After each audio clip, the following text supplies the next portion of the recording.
Hi, everybody. My name is Jennifer Walsh. I'm a Senior Media Officer with the National Academies of Sciences, Engineering, and Medicine. I want to thank you all for coming out here today, those of you in the room and those of you joining us via webcast. Reminder, this is a discussion of our new report that was just released, Hearing Healthcare for Adults, Priorities for Improving Access and Affordability.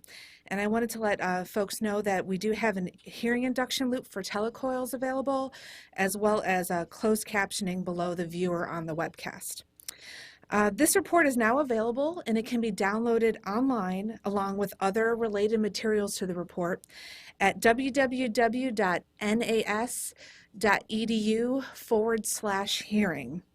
For those of you not familiar with the National Academies of Sciences, Engineering, and Medicine, we are private, nonprofit institutions that provide independent, objective analysis and advice to the U.S. to solve complex problems and inform public policy decisions related to science, technology, and medicine. The academies operate under a congressional charter to the National Academy of Sciences that was signed by President Lincoln in 1863.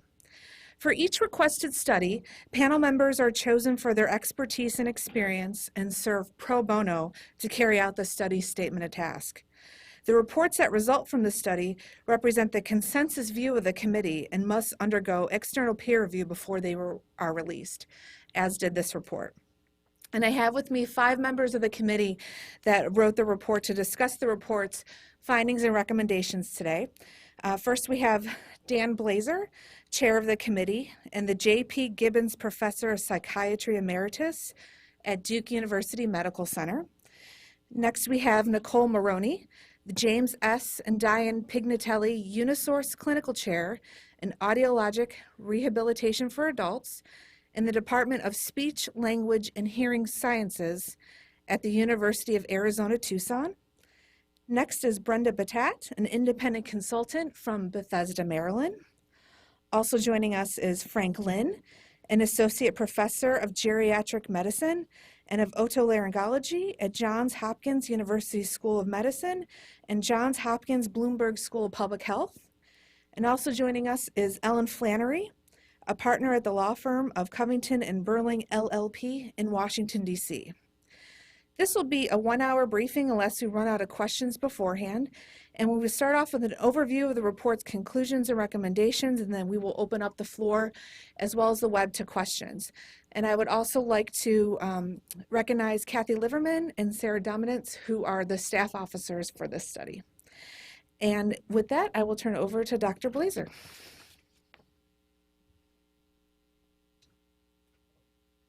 It's very much a privilege to present the findings of our committee that's been at work a little bit over a year now. These are the members of the committee. I will not read off the names. It was a very active committee. Every single person you see listed participated actively and engaged, and we came to a consensus report given this very dynamic interaction among our committee members. Study sponsors, obviously these studies cannot take place unless we have the support of sponsors.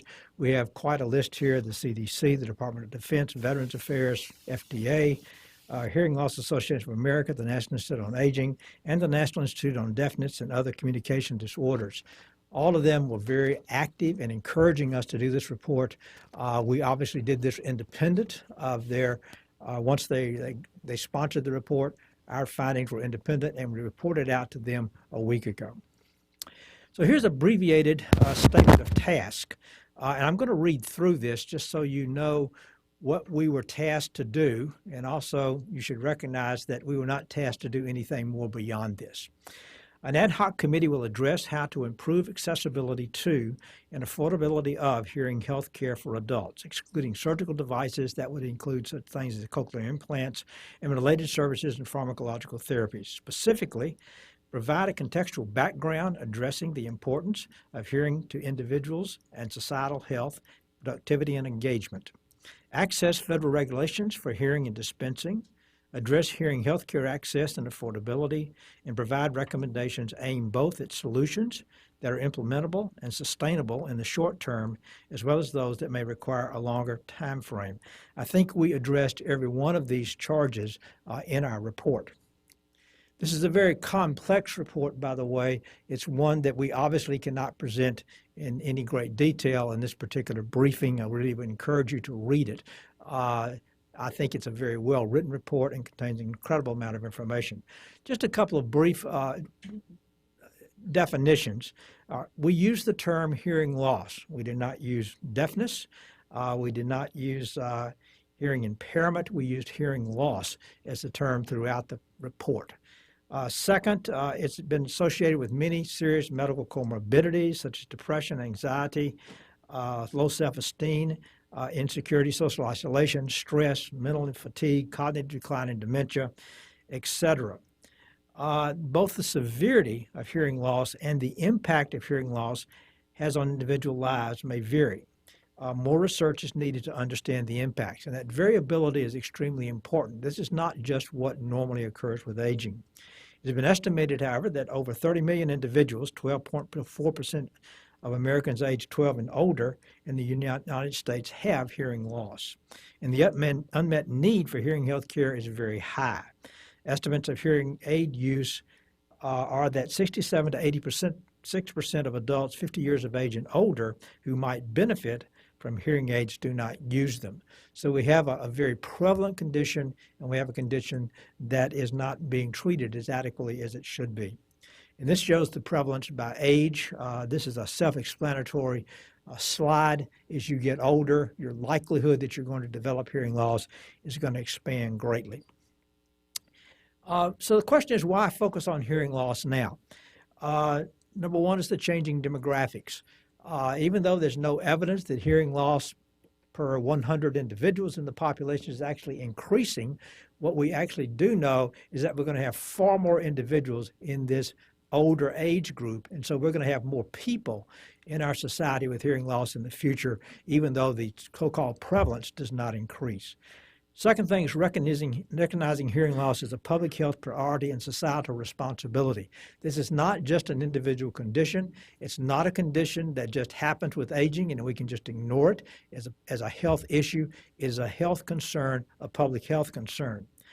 We also are entering a period and have been in a period of rapidly changing technologies. These what some people will describe as disruptive technologies, and they're going to greatly impact this field in the future. And we, as committee members, obviously could not predict what some of these changes would be. And there are changes in healthcare paradigms. We're seeing this occur all the time. People are concerned about costs. How do you model better? And we, again, don't know how that's going to turn out, but we know that some of the existing paradigms today don't work as well. Hearing healthcare needs to be fit into and molded into those new emerging paradigms. We used a social-ecological model as we went through in developing this report. I'm not going to read through all of this, but the point is we went from looking at individuals who we feel need to be empowered if they're suffering from hearing loss, and they need to be able to negotiate all of the potential services that they may benefit from. But we went all the way to public policy as well, as you'll see many of the recommendations we make are to policymakers. And so we have a range of recommendations that go from the individual to public policy. Now, some guiding principles for the committee was we need to prioritize the needs of individuals with hearing loss. I've already said that. Emphasize hearing as a public health concern with societal responsibilities. We've already talked about that. A move toward equity and transparency. We feel that this is a field where it needs to be opened up. People need to understand this more. They need to understand the details more, especially the individuals experiencing hearing loss. We need to recognize that hearing loss may require a range of solutions. This is a theme that runs throughout our report. The idea that we're not just talking about one correction here or one adjustment there. We've got to consider hearing health care as something that covers a wide range of opportunities and responsibilities. We need to improve outcomes with a focus on value, quality, and safety. That's true for any area of medicine. We think it's true also, and we need to keep this in mind for hearing health care and hearing loss. Work toward an integrated approach that provides options. Options becomes another key issue for us as we go along. Now, I went through this just briefly before. Hearing loss is the term that we used. What maybe is important to recognize here is that we do not deal with deafness. We deal with hearing loss, and therefore we're not talking about people primarily in the report who sign, but people who are using instruments or other mechanisms to try to accommodate themselves to the fact that they do not hear as well as they once did. But some of the recommendations we're making, I think, also will apply to the deaf community. Roles, we got to realize, again, empowering the individual suggests that we are at various times talking about the person with hearing loss as a patient, as an individual participating within the community, and as a consumer purchasing products, whether those products are services or whether they're actual products or instruments. Hearing healthcare professionals, we cast our net wide. We talk not only about otolaryngologists and audiologists, but also hearing instrument specialists, all being individuals who are under this umbrella of hearing healthcare professionals. What are some of the findings? Hearing can be vital to communication, health, function, and quality of life. In other words, this is not something to be ignored. It's needed to be alert. We need to be alert to the hearing health care of the population. Hearing health care involves a wide range of services and technology. Again, we're not just talking about instruments or going out and buying a hearing aid or some type of assistive device. We're talking about a spectrum of services, including a range of individuals who can help individuals improve their ability to communicate if they have hearing loss. Hearing loss is a public health and societal concern. I've already gone through this, but that implies a number of steps, such as engagement with the healthcare profession, with other industries, et cetera, in order to get this message out that this is a societal concern. Now, I'm going to go through our recommendations. We have 12 recommendations.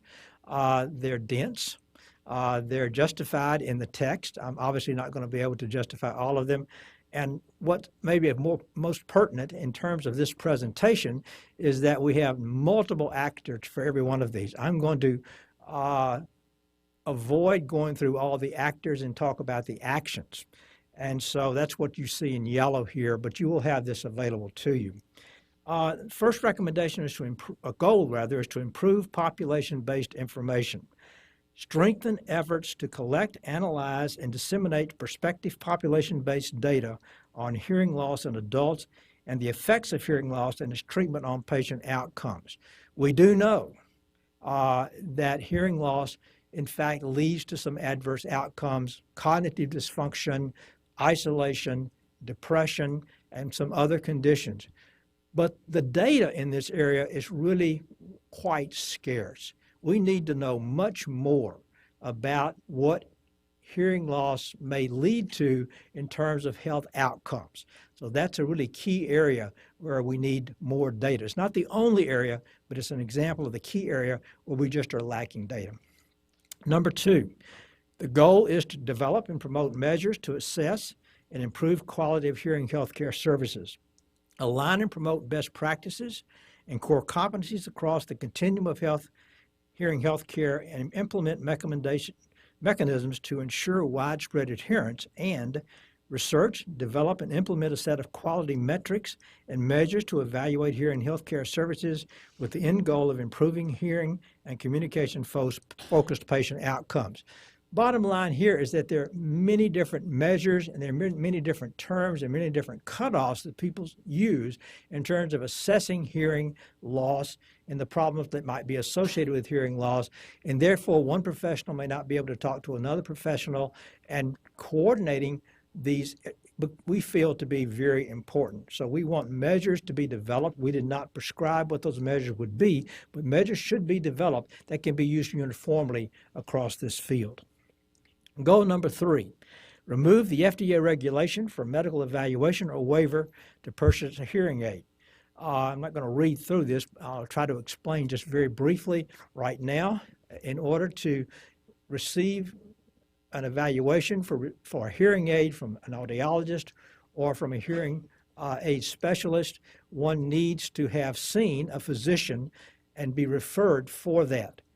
But that's not what happens. What happens is that most people will go directly to the hearing aid specialist or the audiologist, and they will sign a waiver, which is part of the FDA regulation, that says, I know that's what I'm supposed to do, but that's not what I'm going to do. I'm willing to sign this waiver so that I do not need to do it. Our committee looked at this very carefully. We believe that that waiver is no longer necessary. We do not believe it brings a health benefit, and that's documented within the report itself. Number 4, empower consumers and patients in their use of hearing health care. This is to ensure patients are aware of and understand how to exercise their rights of access to information about themselves under the Health Insurance Portability and Accountability Act privacy rule, we call it HIPAA, including their audiograms and hearing aid program history. And so basically what we're saying here is that if you go to one, let's say, hearing aid specialist, audiogram is performed, and then that hearing aid specialist, for whatever reason, moves to another place, and now the individual who has the hearing aid wants to go to a second professional who may not have been using the same product as the first professional, then there ought to be a way that information can be transferred from one professional to another such that that second professional can work with the individual in terms of both assessing the audiogram and programming the hearing aid. I'm not the expert in this field. We have some people here who are, and we can discuss this in more detail, but we feel like this is a very important step that needs to be made. In other words, it opens access, it improves the transparency of these types of things that we see that are so important in this area. Goal number 5, improve access to hearing health care for underserved and vulnerable populations. Collaborate and partner with healthcare providers to ensure hearing healthcare accessibility throughout rural and underserved areas using mechanisms such as telehealth, outreach clinics, etc. We have an expert or experts on our committee who are looking at just this and feel this to be very important. And this is a problem through medicine in general, but we think we need to focus on the problem with individuals with hearing health problems. Support and promote programs including incentives such as tuition assistance to increase diversity in all sectors of the hearing healthcare workforce. The hearing healthcare workforce now is a very non-diverse workforce. If you look at audiologists, they're primarily women and they're primarily white. And so we need to have a more diverse workforce that represents the individuals who are being served in this country. Promote the training of cultural competency in the hearing healthcare workforce and incentives practice in underserved communities. In other words, if an individual from another culture within our country comes into a clinic and wants to discuss his or her problem with hearing, their hearing loss, then there needs to be some cultural competency and even being able to communicate back and forth between professionals and the individuals with the problems. Goal number 6, promote hearing health care in wellness and medical visits. And this is a pretty straightforward one, and that is doctors or other healthcare professionals and their patients should be talking to one another about hearing. The doctor's office is probably one of the worst places to assess hearing indirectly because you're in a quiet environment. You're talking to one person. There's nobody else in the room except the computer. And you're communicating. So the person with maybe fairly significant hearing loss communicates quite well in that environment. They go outside, and that's no longer the case. And so we feel like that doctors and patients need to be talking about, PAs and their patients need to be talking about, nurses and their patients need to be talking about the problems that they have with their hearing. 7, implement a new FDA device category for over-the-counter wearable hearing devices. This is one that's going to, I think, receive a lot of attention as we roll out this report. And we have experts on our panel here that we can certainly discuss that today. Establish a new category of over-the-counter wearable hearing devices. We do not call these hearing aids. They're for individuals with mild to moderate hearing problems, though we do not draw a strict line as to where those problems exist. And it would be separate from hearing aids. These OTC wearable hearing devices would be defined as wearable OTC devices that can assist adults with mild to moderate hearing loss. And so the idea being here is that there's going to be some FDA oversight of these such that the consumer is protected, but at the same time, it literally is an over-the-counter device that you may desire to work with your hearing healthcare specialist in using these, or you may just go and buy on your own. Number 8, improve the compatibility and interoperability of hearing technologies with communication systems and the transparency of hearing aid programming. So again, we've already talked about the transparency of hearing aid programming, but in addition to that, we feel like there need to be standards that ensure that hearing aids and over-the-counter wearable hearing devices are compatible and interoperable with other technologies and communication systems. We have a coil in this room, but people who may be using hearing aids in this room, do all of those hearing aids connect up with the particular coil in this room? We don't know. There needs to be a move toward assuring that if you have a hearing aid, you have the opportunity to be able to connect to public devices that help you in terms of understanding things in public environments such as this. Improve affordability of hearing health care, and here we have a number of recommendations. Hearing healthcare professionals should improve transparency of their fee structures, and this basically means unbundling. Right now, many individuals will offer a fixed price for a hearing aid, but that also includes services. And we feel like that needs to be unbundled so the individuals know this is what I'm paying for the hearing aid, this is what I'm paying for the services. It does not devalue the services. We feel the services are extremely important, but the consumer needs to know what she or he is paying for.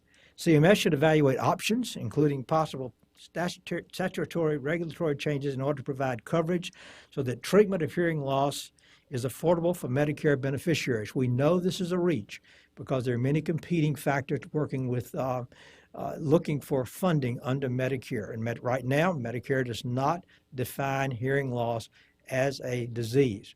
What we're suggesting is that this needs to be looked into. Medicare needs to have this on their radar screen. They need to be paying attention. CMS should examine pathways for enhancing access to assessment for and delivery of auditory rehabilitation services for Medicare beneficiaries, including reimbursement to audiologists for these services. Right now, only audiologists are reimbursed for actually doing the assessment itself. They're not reimbursed for any services, and we feel like it needs to be evaluated and really looked at very carefully. The audiologists really should be reimbursed for their services. State Medicaid agencies should evaluate options for providing coverage for treatment of hearing loss for adult beneficiaries. Now, the point here is that Medicaid in many states will cover hearing aids for children and adolescents. But just as they're perhaps going to college or some kind of formal training, or they're moving into the workplace, in some ways the most vulnerable period when they are at risk for not being financially able to provide for themselves a hearing aid, that's exactly the time that Medicaid takes this away in some areas. And so we feel like this really needs to be looked at very carefully. Vocational rehabilitation agencies should raise public awareness about their services that enable adults to participate in the workforce, and they should collaborate with other programs in their respective states to raise this awareness. Again, we want the different players, the different actors in this area to be communicating better with one another.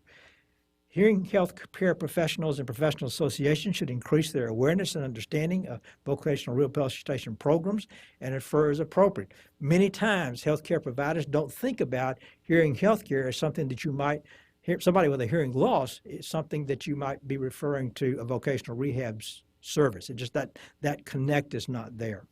Employees, private health insurance plans, and Medicare Advantage plans should evaluate options for providing their beneficiaries with affordable hearing health care coverage.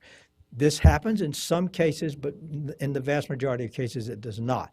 It needs to be looked at, we feel, as a viable option. We need to look at it in terms of cost, and we need to look at it in terms of the benefits to the individual. Obviously, this cost and benefit both play a role here. Recommendation 10. Or Goal 10, evaluate and implement innovative models of hearing health care to improve access, quality, and affordability. We need to prioritize and fund demonstration products and studies, including randomized controlled trials, to improve the evidence base for current and innovative payment and delivery models for treating hearing health care. This is an area where there's quite a dearth of information, and we need good models that are tested to see whether we can improve both the efficiency and the effectiveness of the delivery of hearing health care for adults with hearing loss. Goal 11, improve publicly available information on hearing health. Improve public information on hearing health and hearing-related technologies and services, and promote public awareness about hearing and hearing health care. I talked to a reporter yesterday, and if I look at my paper in the morning, I mean, there have got to be 3 or 4 full-page advertisements for hearing aid products.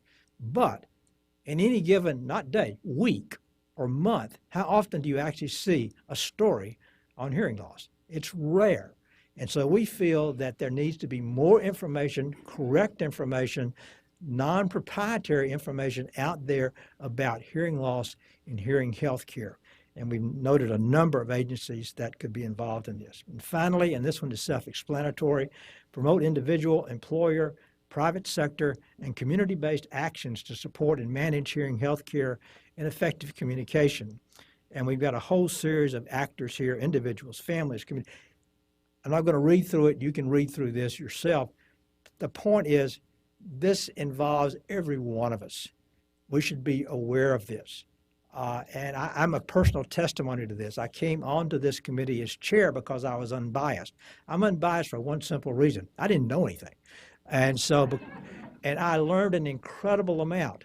And I've learned how much of a public health problem this is. Now, I got the saturated treatment, but I think in general, the public needs to receive much more information about this. And this is the responsibility of everyone who is involved in this. It was a real pleasure for us to work on this report. I think virtually every committee member is very passionate about our findings and our recommendations, and we really hope that this will be brought forward. Thank you very much.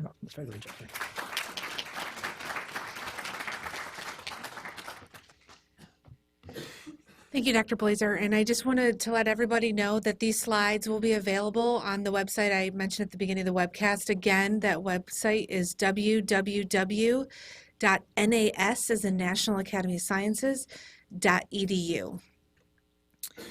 So with that, we are going to open it up to questions. So I ask for those of you in the room, if you have a question, if you can please go to the microphone on each side of the room. And for those of you watching the webcast, you can email your questions to hearing@nas.edu. Okay, so while we wait for some questions to come in, I guess I will just throw a question out to the committee to kind of get the conversation started. Can you talk a little bit more about what you mean by hearing healthcare and what that means in terms of kind of going beyond just hearing aids and hearing devices? So I will start this, but I want some of my committee members to really chime in here as well, because I think this is extremely important. Too often when we think of what you do when someone is suffering from hearing loss is you get a hearing aid. And that's the beginning and the end of the discussion. Over and over in this report, we emphasize that hearing health care is much more than just purchasing a hearing aid. And we've got experts here who can talk about this. So, Nicole, you might want to start. Thanks, Dan. So what we talk about in the report is really the full range of services, going from diagnosis and evaluation of hearing loss through auditory rehabilitation, the counseling, the health education, the support that someone needs to vary, and the hearing technologies, not only hearing aids, but also assistive listening devices, the full range of services. And recognizing in the report, an emphasis point for us was really the spectrum of need that exists and how hearing loss affects each person and each family differently. And so the services needed for one person and one family might be different from the services needed for another family. And that there needs to be equity in the access to services. equity and access to technologies, and public access. So those were emphasis points and key messages from our report. So we talk about the fact that peer mentoring can work very, very well for individuals to learn how to manage hearing loss. That's another aspect that's very important for consumers. And I do want to emphasize that hearing healthcare also covers the whole expanse. We have so many new technologies out there that somebody on one end may actually do quite well with technology and need very little care, and somebody on the other end may need a lot of care. So when we talk about hearing healthcare, it goes all the way from somebody who can do very, very well with a device, go buy a device and go ahead and they're just fine, all the way to somebody that may need a lot of care. So there's no one size fits all. This is a very, very comprehensive approach to hearing healthcare. Okay, and now you have a question. If you can please Yes. identify yourself Sure. and your organization. Hi, my name is Robert Jaron. I'm with Qualcomm Incorporated, and I noticed, and without having the benefit of having read the recommendations yet, but out of what you presented this morning, I noticed that two of your recommendations, notably the one about removing the FDA regulation for medical evaluation, and secondly, the implementation of a new FDA device category for over-the-counter wearable technologies, closely align with the PCAST report.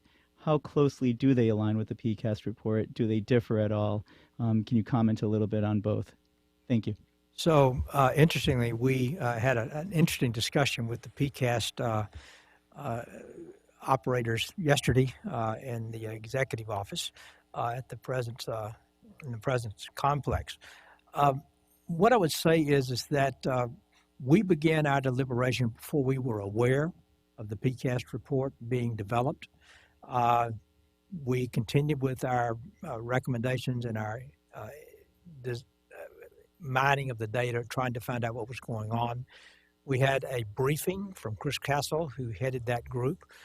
So we were we had the written copy of the PCAST report, so we had all that information available. But I think the best way to look at it would be that our report and the PCAST report ran in parallel. We were aware of what they did. They were not aware of what we were doing, but we went in parallel. So you will find that there are many similarities. They're not identical, and that was by design, in that we felt like our report needed to be independent. And Ellen, who knows this much better than I do, might want to make some additional comments on this. So our report at page 228 would be where the sub-bullets are. There were recommendations, but there are also a number of sub-recommendations under each of these. And I think that our report may have been more specific with regard to what we envision for an OTC hearing device, a wearable hearing device. In particular, as the report mentions, we see it being different from a hearing aid, a separate category, in part to address the state law issues that could interfere with OTC availability. And we have some very specific suggestions for FDA with regard to performance standards, labeling for the consumers, and also trying to tailor the requirements such as good manufacturing practices and such, so as to not be overly burdensome, to be sure that manufacturers would want to participate in this OTC hearing device category, and that consumers would be able to have accessibility to it. We have another question in the room.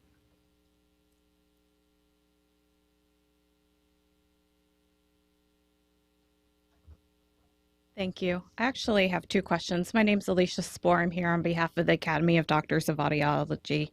First of all, one of the recommendations was related to the medical waiver and the medical evaluation before purchase of a hearing aid.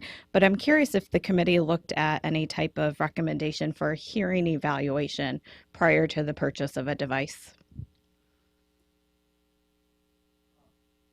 I think I'll let my audiology colleague here answer this in detail, but basically what we said is that certainly for hearing aids, as they're currently defined. Certainly they need to be evaluated by a hearing healthcare professional. We did not make a distinction between the value of working with an audiologist in those circumstances versus a hearing aid specialist. That was not part of our charge. We felt that might be too difficult a task and really not part of what we were charged to do. In terms of the over-the-counter devices, I think the fact that this is over-the-counter suggests that they're individuals that would be using these who would not seek professional care. But at the same time, we did not suggest in the report that individuals who purchased these over-the-counter devices would not be able to benefit from an audiologist or other person who might be involved with hearing, being able to provide consultation regarding hearing. And so we were kind of, the whole approach we took was one of sort of opening up possibilities and opening up options. Some people may go and be able to purchase an over-the-counter device, and that works fine for them for a while. And we felt like that option needs to be there.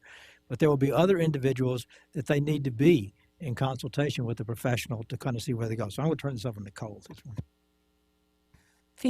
I might add that one of the sub-recommendations with regard to the OTC category was to have an option to include accessory tests for self-assessment of mild to moderate hearing loss for purposes of selecting an OTC hearing device. I would add for clarification on that as well in the recommendations.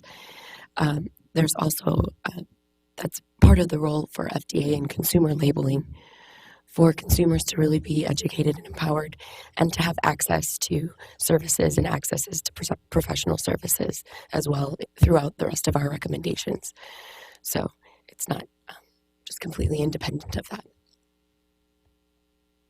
You said you had a follow-up question? I think just additional thing. I think throughout the report, at no place in the report did we suggest that hearing healthcare professionals across the spectrum are less needed today.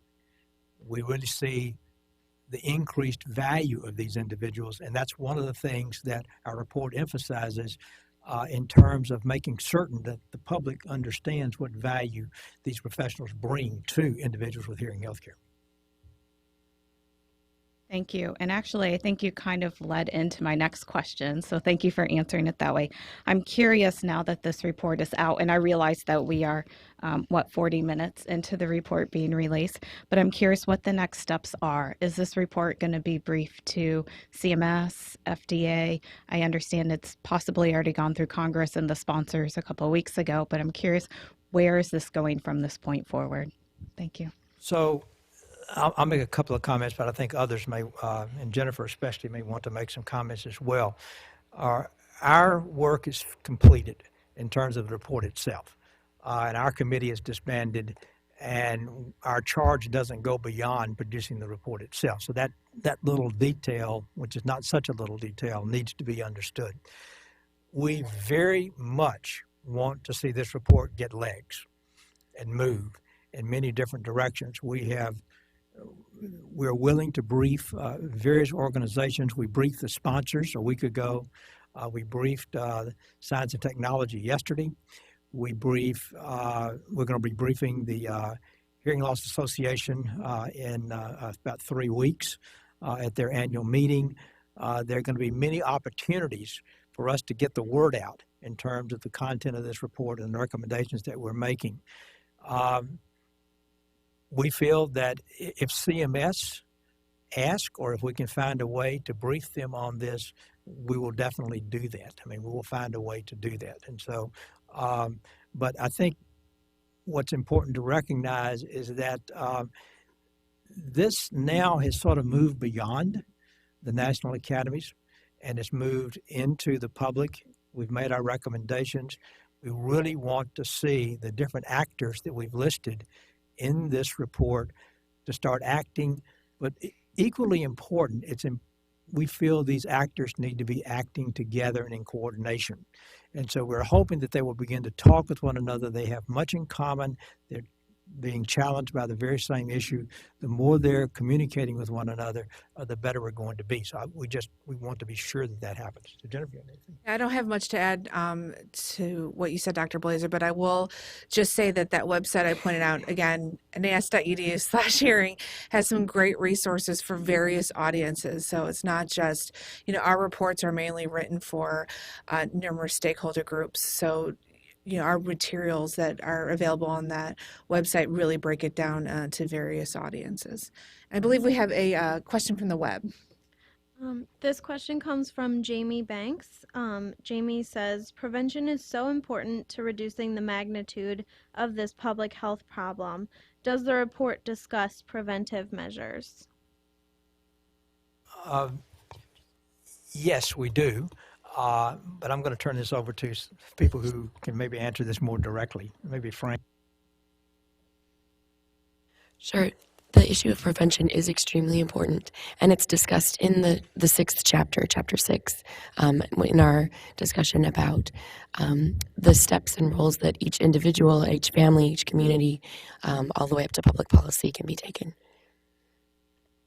Not much to add there. I agree. I mean, I think clearly one of the most preventable forms of hearing loss is noise-induced hearing loss, and we do comment on that briefly. Fortunately, over the last, I would say, 30, 40 years, we've actually made tremendous progress as a society in terms of addressing occupational hazards with hearing and better regulation, but there's still more we could do there, and that is addressed. I would also mention that this is also an area where much more research would be of value. We need to understand this area better. Do you have another question from the web? We do. This comes from Heinz Brook from Amplifon USA. Heinz says, I fully agree with your recommendation to collect evidence-based data in regard to various delivery systems to improve hearing healthcare. On the other side, you also recommend over-the-counter wearables.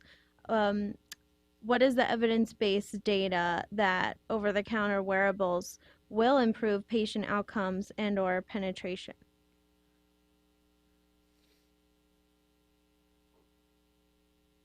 I think what obviously we don't have an evidence base. This category doesn't exist now, and so we don't have an evidence base for the category. So we had more than one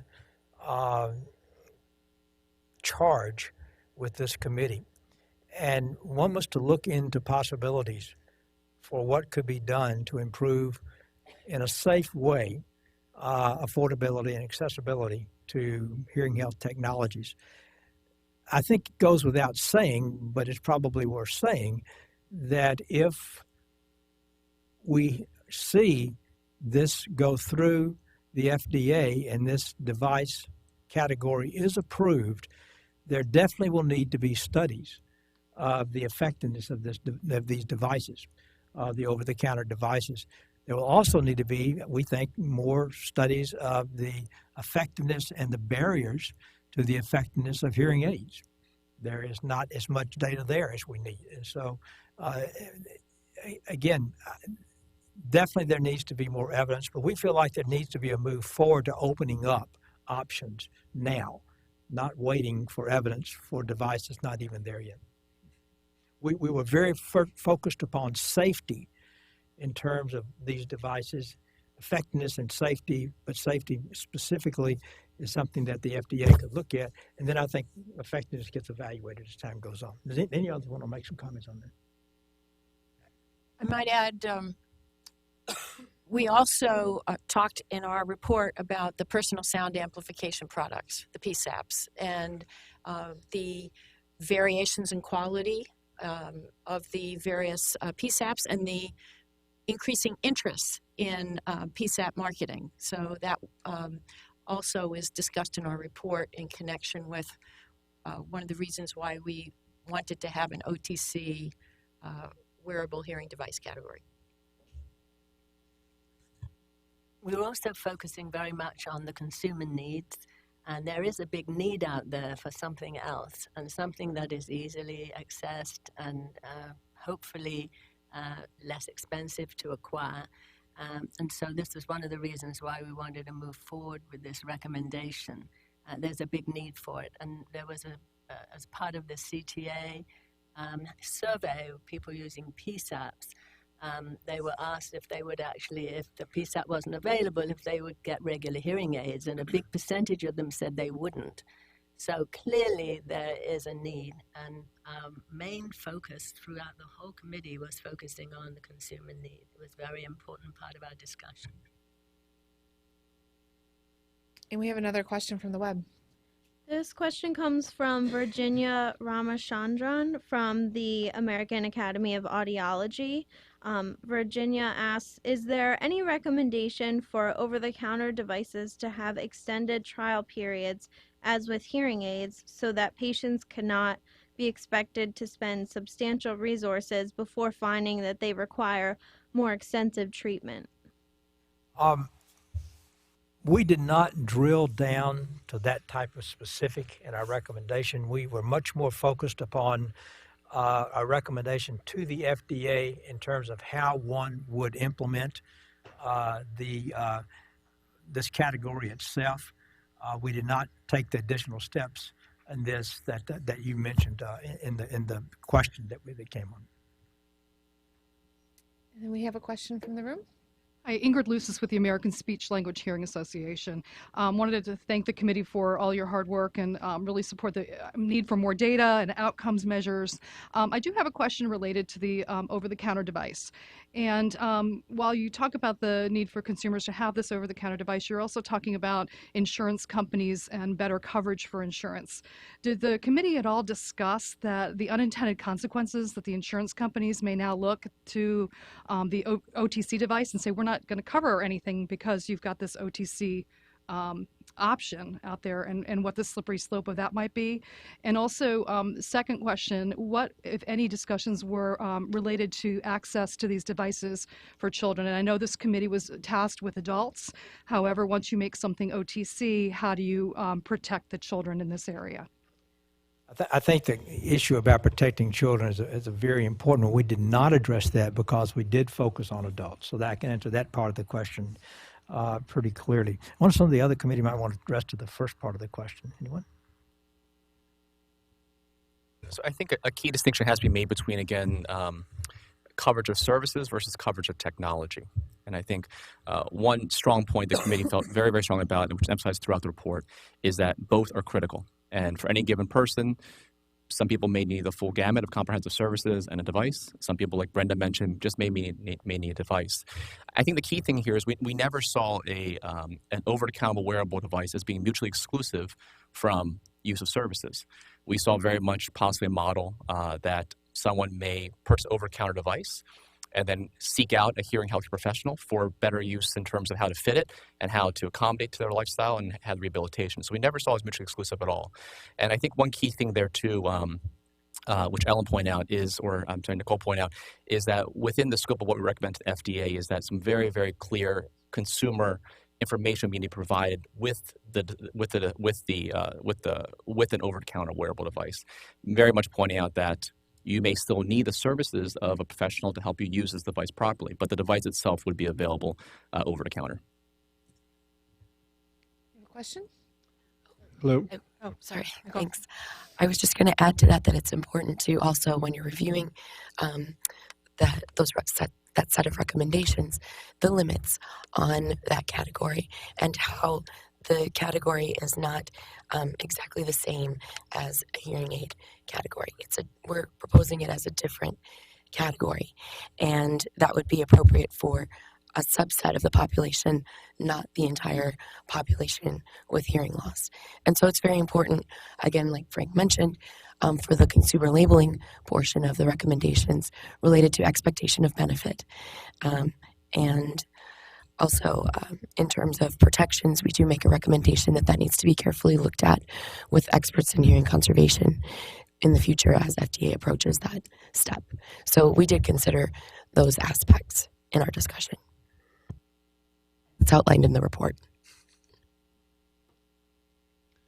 Hello, David Lipschutz, Center for Medicare Advocacy. I was wondering whether or not you could discuss to what extent the report looks at the how expanding hearing health coverage can reduce health care costs in the system at large by positively impacting some of the health comorbidities, and use that as a justification for expanded hearing health. I also was wondering if you could expand on recommendation number 9 about specific recommendations to CMS and lawmakers for improving or actually creating Medicare coverage of hearing services. Thank you. I think the two are connected. I'm going to get my panel members to chime in as well on this. Certainly the two are connected. One of the problems right now is we don't have the data in terms of if we intervene and we can improve hearing loss in an individual and compare those individuals with persons who do not have the advantage of services, what the differential health outcomes might be. Those studies just have not been done, as best I can tell. That's what we would really need to see. There's every reason to think that we need to proceed with such studies. They would not be easy studies to do, but we think there's every reason to do that because I think the evidence continues to accumulate, even since this report. I think evidence is accumulating that hearing loss definitely has an adverse effect on the health of individuals over time. And we need to document better what that is, how much the risk is, how those risks compare with the risk from other types of problems that individuals may have in midlife or earlier that may lead to adverse health outcomes later on.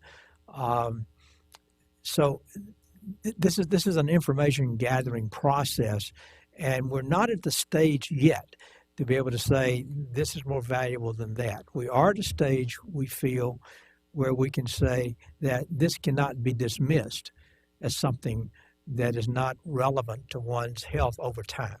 And so that's why we need to bring this to the attention. And I think, demonstration products through CMS, et cetera, might be one of the avenues by which that can be done.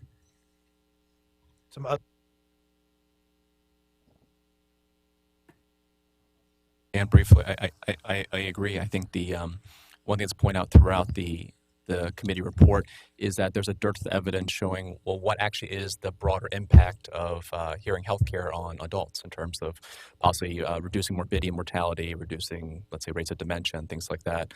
And that is clearly something that's urgently needed, I think, to establish the cost benefit or the cost effectiveness of these therapeutics. With that in mind, too, though, obviously we're talking about therapeutics, though, that essentially pose absolutely no risk. So there could only be possibly upside, which is a clear thing, right? Just how much upside, I don't think we can quite quantify yet. We probably can model that, and that's something that we had discussions about that research needing to be done there from the cost analysis side. In terms of CMS, it's much like Dan said, I think. And there's clearly a role here for the use of demonstration projects, maybe through Center for Medicare Medicaid Innovations, possibly exploring that, mainly because I think CMS right now is relatively hamstrung by essentially the 1965 statutory regulations restricting coverage of these services and devices. But that would all, again, take demonstration projects and research to establish. Just add that when that 1965 recommendation went in, what we understood about hearing loss was much different than what we understand now. What we know about interventions is much different than what we know now. And so it's time to have this reevaluated because we live in a different world and we just know more than we did 40, 50 years ago. We have another question from the web. This question is from Kim Cavett from the Academy of Doctors of Audiology. She said, "Thank you for your report and your attention to this subject." She has 2 questions. I'll read them both now. Your report talks about portability. Are you recommending that hearing aids not be proprietarily locked? In other words, that hearing aids can only be programmed or reprogrammed by certain providers? Or are you recommending merely that patients be informed prior to purchase that their devices will be proprietarily locked? Second question, are you recommending price transparency or true itemization where long-term service is optional to the patient? I'm going to let Nicole and Frank address the first question. I think we are weighing toward the first option, but actually Frank gave a very good answer, and I think, yesterday or to this, and so I might actually turn to him first.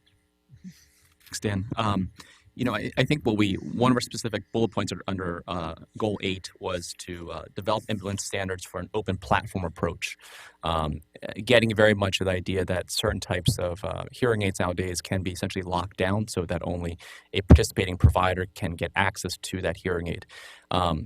Where that falls in terms of let's say essentially whether that's legal or not is I think it's I can probably defer to Ellen to say whether or not maybe that's not even sort of hasn't been explored yet.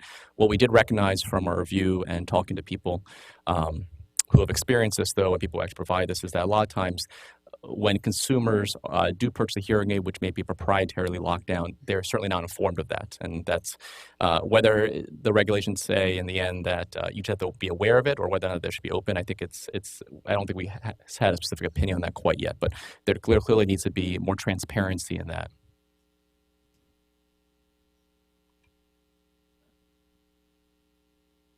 Okay. Another question from the web. This is from Diane Holstein, who is an audiologist. She asks, are you recommending both medical clearance by a physician and medical waiver be eliminated? For the prescription of hearing aids, yes. That's what we're recommending, as I understand it. So we have a suggestion and actually recommendation that Medicare needs to be looking into the reimbursement of additional services by audiologists for hearing health care beyond just the evaluation that they are typically reimbursed for now. A lot of discussion in our committee about whether that should be, whether there should be a direct access to Medicare payments or not. This is a big issue. Maybe I'm opening up Pandora's box here at the very end. But I will say that our committee discussed this in great depth. We did not come to a consensus on this. We do feel it's an area that needs to be studied more thoroughly. We have a question in the room. Dr. Ross Duber with C.F.R. It goes back to a previous question by Heinz Ruch of Amplifon regarding evidence to support your recommendations. How much empirical data were you able to gather from around the country or around the globe to support your recommendations? For example, the call for CMS to take a look at this in perhaps comparison to the NHS system that offers free hearing aids in healthcare, or the unregulated hearing aid which exists in other countries, to point to success of those specific actions that countries and maybe other states have taken to support your recommendations, because I do believe there's a significant amount of empirical evidence out there already. And I'm just wondering, not having read the report, of course, how much is in your report? You know, if it was a referee journal, would you be able to stand the test of an outside referee? I think we could withstand the test in terms of actually looking at the data and really seeing what the data said in terms of other countries. So that's definitely there. We're very aware of that. Not certain that you can transfer from one country to another. Not sure you can transfer from the situation in terms of what leads uptake of hearing aids versus not leading to them, given the type of approach that's being taken. I think what struck us is the lack of evidence in terms of why we don't see a greater uptake. And so that lack of evidence is one of the reasons we feel like that we need to look at this is greater. The provision of this additional option, we think, might be a way to help uncover another perspective on individuals' willingness to try to find ways in which they can improve their hearing, how they do that. So I think that's probably the best way. I'm probably going to stumble over my words here a little bit, so I'm going to let some of my colleagues who are much more articulate than I am say with it. every time, as a clinician scientist, I'm all in favor of evidence-based medicine. I think it's a clear thing that drives a lot nowadays. And yet I'm always reminded, probably many of you have heard this before, of a spoof article in the British Medical Journal many years ago saying, well, what's the randomized controlled trial evidence behind a parachute, right? So what they mean by that is a lot of times we can't have randomized controlled trial evidence for every single possible thing, every single decision we ever possibly make. So I think a lot of times what we as a body had to do as a committee is to take what is best known now from expert opinion, from the literatures out there, from what we anticipate about the effects of the benefits or hopefully the sequelae of our recommendations, and essentially a lot of times make the best educated decision we can make using all the available evidence, because there'll never be evidence for every single little thing. It's impossible, quite simply. And I think that's a key thing about our committee is that we took everything we could possibly take at hand now to make the best recommendations that we could. I'm not a researcher at all, but I was really impressed with the length that this committee went to dig up as much possible research as possible that was out there. I guess I would just add to that a couple of examples on that, which are described in the report. If you think about uptake across different severity levels of hearing loss, there's greater uptake of hearing aids among people who have a more severe hearing loss. And so the thought behind a new category is also in part thinking about people with more mild hearing loss and what evidence exists for example, use of assistive devices among people with hearing loss and use of public accommodations, which would be an analog, analogous to that type of category. And so we looked at that evidence, and that evidence is described in the report. So that's a specific example there. Okay. And that takes us actually past the hour. So I just want to thank you all for coming here and those of you watching via the web. One more time, you can download the report as well as other resources at www.nas.edu/hearing. Thank you. One comment at the back of the room, we have a number of things here, a little card that can be distributed to individuals, a report brief that has all the recommendations listed, a guide for hearing healthcare professionals, a list of the recommendations specifically, a guide for individuals and families. And so these are things, you can look at these. I think there are copies back there for you, if I'm not mistaken, Kathy and Sarah. And so just take advantage of these if you would like to. And again, I just want to thank all of you for your interest, and we really want to see this move forward.